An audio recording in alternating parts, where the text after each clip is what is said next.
আমি সতর্ক করে দিচ্ছি আপনাদের, এই দেশ আমাদের সবার, আমরা সবাই সুখে শান্তিতে থাকতে চাই। আওয়ামী লীগের প্রকাশ্য রাজনীতি। আওয়ামী লীগকে নিষিদ্ধের পরিকল্পনা নেই বর্তমান সরকারের। একটি রাজনৈতিক দল কার্যক্রম করতে পারবে কি পারবে না, এটি সম্পূর্ণই একটি রাজনৈতিক সিদ্ধান্ত। সেখানে সেনাবাহিনী কিংবা রাষ্ট্রীয় এমন কোনো প্রতিষ্ঠান তাদের আসলে এ বিষয়ে কোনো ধরনের মন্তব্য, পরিকল্পনা বা সিদ্ধান্ত প্রস্তাবনা দেওয়ার কোনো ধরনের এখতিয়ার নেই। প্রথমত হাসনাত আবদুল্লাহ যে রাষ্ট্রের বিভিন্ন যে কমিটির সাথে যে মিটিংগুলো করেছেন, তার এই বক্তব্য সোশ্যাল মিডিয়াতে আসা উচিত হয় নাই।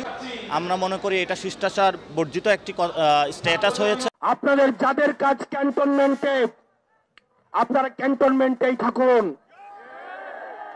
আমরা আপনাদের প্রতি শ্রদ্ধা জানাই, সম্মান জানাই। দেশের সার্বভৌমত্ব রক্ষার ক্ষেত্রে আপনাদের যে অবদান রয়েছে সেটাকে আমরা স্বীকার করে নেই।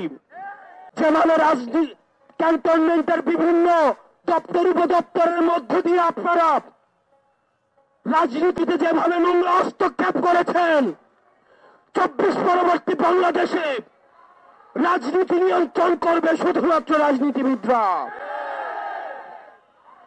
আপনারা তখন কোথায় ছিলেন? বিগত 1.5 দশক ধরে আমরা কোন জেনারেলকে দেখি নাই পদত্যাগ করতে। 1.5 দশক ধরে রাষ্ট্র কাঠামোর সহযোগিতায় এই গণতান্ত্রিক পরিবেশের কে আপনারা নষ্ট করেছেন। আমরা সেই পরিবেশে ফিরিয়ে দিতে চাই। সুতরাং এই পরিবেশটিকে ফিরিয়ে দেওয়ার জন্য আপনারা বাধা হয়ে দাঁড়াবেন না।